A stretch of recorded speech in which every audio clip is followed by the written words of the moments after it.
La polémica sobre los impuestos que paga el sector agropecuario se reavivó la semana pasada a raíz de declaraciones del expresidente y ahora candidato a la presidencia por el Frente Amplio, Tabaré Vázquez.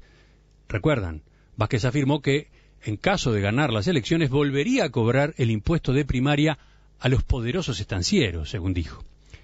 La respuesta de las gremiales no se hizo esperar. Sostuvieron que el sector está pagando de manera indirecta ese impuesto cuando tributa IMEVA e IRAE. Esta discusión naturalmente dispara muchas otras preguntas. ¿Cómo es la presión tributaria que recae hoy sobre el sector agropecuario? ¿Hay un tratamiento favorable respecto de otros sectores? En el agro, ¿se pagan más o menos impuestos que antes? Bueno, de esto es que vamos a conversar justamente con el economista Pablo Rosselli, socio de la consultora Deloitte. Pablo, ¿qué tal? Buen día. Buenos días, ¿cómo están?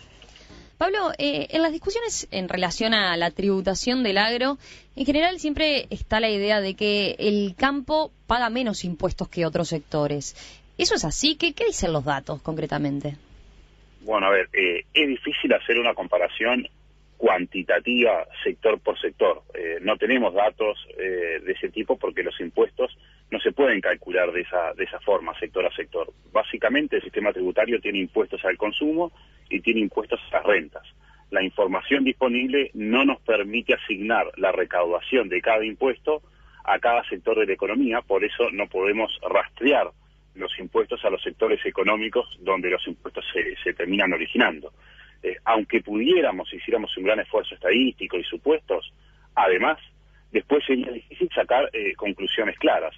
¿Por qué digo esto? Porque un sector exportador, por ejemplo, está menos alcanzado por impuestos al consumo porque toda la lógica tributaria se trata de evitar exportar impuestos. Y un sector, por tomar otro ejemplo, de baja rentabilidad sobre sus ventas, también pagaría pocos impuestos en relación a su producto, porque esa es la lógica del impuesto a la renta, lo pagan quienes tienen más utilidades. Por lo tanto, nos parece que las dos cosas que realmente tiene sentido preguntarse es si el agro paga más o menos que antes y también en qué medida el agro recibe un tratamiento tributario diferente, que como tú decías, es una idea que siempre subyace, digamos, en estos debates. Y yendo a eso justamente entonces, ¿cuáles son las respuestas? En particular, ¿tiene un tratamiento tributario diferencial respecto a otros sectores? Mucho menos que antes. A ver, a grandes rasgos, el agro tiene un esquema tributario muy similar al del resto de los sectores.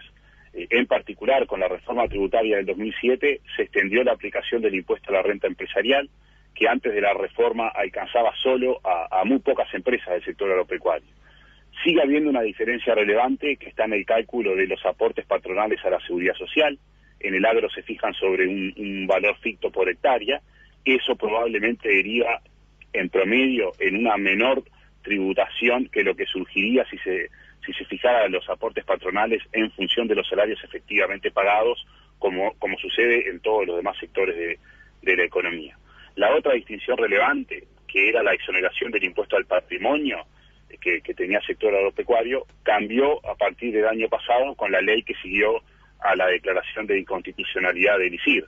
Los oyentes probablemente recuerden que la ley estableció la imposición al patrimonio para todos aquellos productores cuyos activos superen un determinado monto en UI, que en las condiciones actuales equivale más o menos a $1,5 millones de dólares.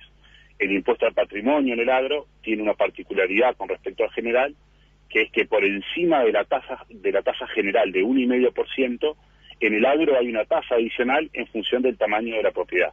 Pero más allá de estas dos cosas, a nivel conceptual hay una consistencia bastante grande en la forma que tributa el agro respecto de lo que pasa con los demás sectores. Pablo, ¿y dónde aparece el IMEVA en este esquema tributario? Bien, el IMEVA es un impuesto a la enajenación de los bienes agropecuarios. Es un impuesto sobre las ventas que rige en el país desde hace muchos años. No lo mencionaba recién en esta descripción a grandes rasgos que hacía, porque desde la reforma tributaria del 2007, para las explotaciones grandes, por ejemplo, para las que tienen más de 1.200 hectáreas equivalentes a un coñac de 100, en realidad el IMEVA es un pago a cuenta del impuesto a la renta de las actividades empresariales, que es un impuesto que, como cualquier otra empresa de la economía, pagan las empresas agropecuarias, lo pagan a la misma tasa de 25%, como ocurre en toda la economía. Para las empresas más pequeñas y que no tienen contabilidad suficiente para pagar el IRAE, el IMEVA es un impuesto final que viene a sustituir el impuesto a la renta. Para las empresas pequeñas, el IMEVA termina siendo un sustituto del IRAE, por el cual, en general, las empresas pequeñas pagan menos que si tributaran el IRAE. Esto podría verse, sí, como una excepción a favor del sector agropecuario, pero conceptualmente es comparable a los regímenes para pymes que también encontramos en la tributación de la industria manufacturera o del comercio. ¿Y el impuesto a primaria, el agro paga o no paga este impuesto? Te lo pregunto porque ante el planteo, ¿verdad?, de Tabaré Vázquez de reintroducir el impuesto a primaria para el agro, las gremiales han sostenido que hay un pago indirecto a partir de lo que tributan de IMEVA y de IRAE. Bueno, a ver, el agro dejó de pagar el impuesto a primaria después de la ley de presupuesto del año 96. En aquella ocasión se dispuso que los inmuebles rurales dejaban de estar gravados por el impuesto a primaria y que el Poder Ejecutivo transferiría al Consejo de Educación Primaria una parte de la recaudación del IMEVA y del IRA, que era el impuesto a la renta agropecuaria que estaba vigente en aquel momento. Se fijó para eso un monto igual a lo que se había recaudado en el año 94 con el impuesto a primaria en los inmuebles rurales. Esa modificación vino de la mano de muchos otros cambios tributarios para el sector agropecuario que se disponían en esa ley de presupuesto. Por eso las gremiales agropecuarias plantean que en los hechos el sector paga directamente el impuesto a primaria. Sin embargo, Romina, a nuestro juicio esa conclusión no es acertada. A ver, hay una norma que establece una transferencia de lo recaudado por IMEVA al Consejo de Educación Primaria, pero en esencia no es lo mismo. El impuesto a primaria es un impuesto que se paga por ser propietario de un inmueble y los otros impuestos son a las ventas o a la renta. Hay una diferencia conceptual importante. Tan distinta es una cosa de la otra que, por ejemplo, un productor que trabaje sobre tierra arrendada debe pagar IMEVA o pagar IRAE, pero no pagaría nunca el impuesto a primaria porque no tiene inmueble rural. Y lo que es más importante, las empresas de otros sectores pagan las dos cosas. Una empresa montevideana cualquiera, por ejemplo, paga impuesto a primaria por los inmuebles que tengan su propiedad y paga impuesto a la renta a las actividades empresariales por las utilidades que genera. Y por último, no podemos ignorar que después del 96, en el 2007, hubo otra reforma tributaria en el país que de manera, a nuestro juicio, inequívoca, optó por generalizar el impuesto a la renta empresarial, eliminando muchos impuestos sectoriales a las rentas para dejar a todos los sectores pagando el IRAE. Esa reforma indicó que todos los sectores debían pagar IRAE y desde esa perspectiva no se puede sostener que parte del IRAE o del IMEVA son para pagar el impuesto a primaria. Pablo, te propongo que pasemos ahora al segundo tema que planteabas, si el agro paga más o menos que en el pasado. Sí. ¿Qué información disponible hay sobre esto en particular? Y te lo consulto porque tú antes señalabas que no hay una desagregación sectorial de la recaudación impositiva, entonces... Es verdad, no tenemos cómo hacer comparaciones transversales entre sectores, pero en los anuarios de OPIPA, que es una dependencia del Ministerio de Ganadería, Agricultura y Pesca, se publican desde hace muchos años estimaciones de la presión tributaria que recae sobre el sector agropecuario. En el anuario del 2013 se estimó que el año pasado el agro pagó casi 30% más que en 2012 y el incremento en la tributación al patrimonio fue la principal explicación de esa suba. ¿De qué magnitudes estamos hablando, Pablo? ¿Podemos comentar esas cifras? Bueno, OPIPA dice que el agro pagó neto de las devoluciones de impuestos e incluyendo los aportes patronales a la seguridad social, unos 350 millones de dólares. En el 2012 había pagado 266 millones, según también estimaciones de OPIPA, así que tenemos un aumento de 80 millones de dólares. Solo en el impuesto al patrimonio hubo un incremento de 55 millones.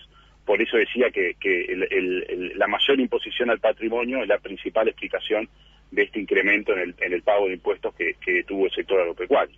Estos cálculos no contemplan el monto de impuesto a la renta de las personas físicas, del IRPF, que deben pagar los propietarios de la tierra cuando, siendo personas físicas, la dan en arrendamiento.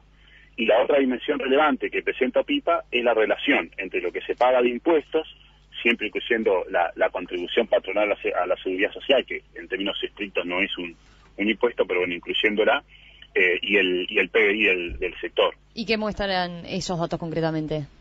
Y bueno, eso dice que los 350 millones de dólares equivalen a 10% del PBI del sector agropecuario.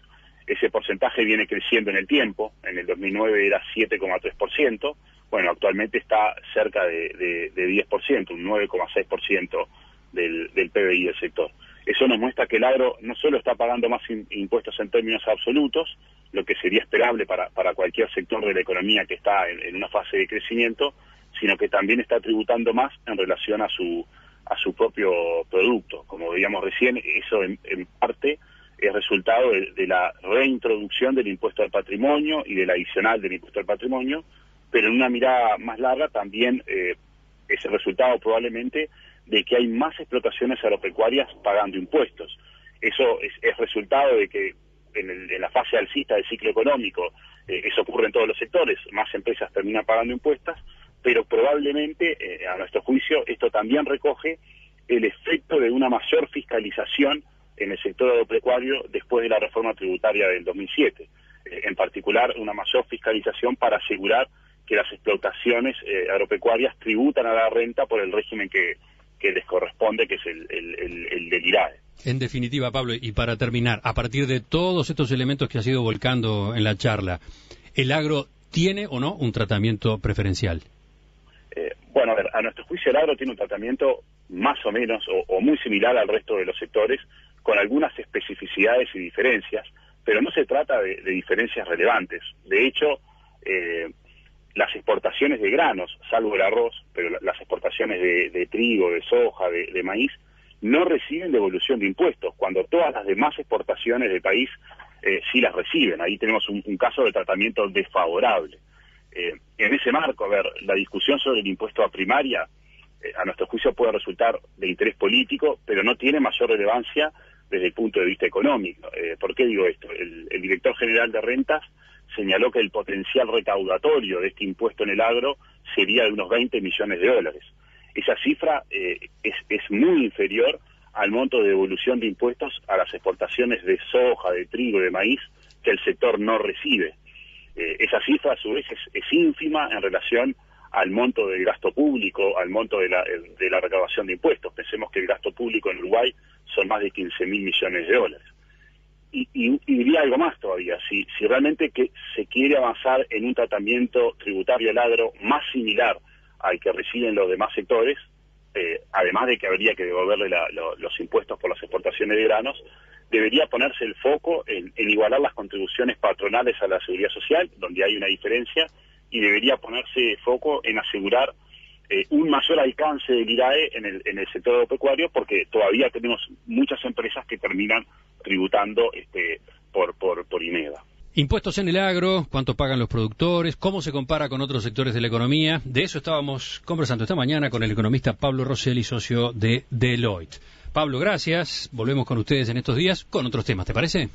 Bárbaro, hasta pronto.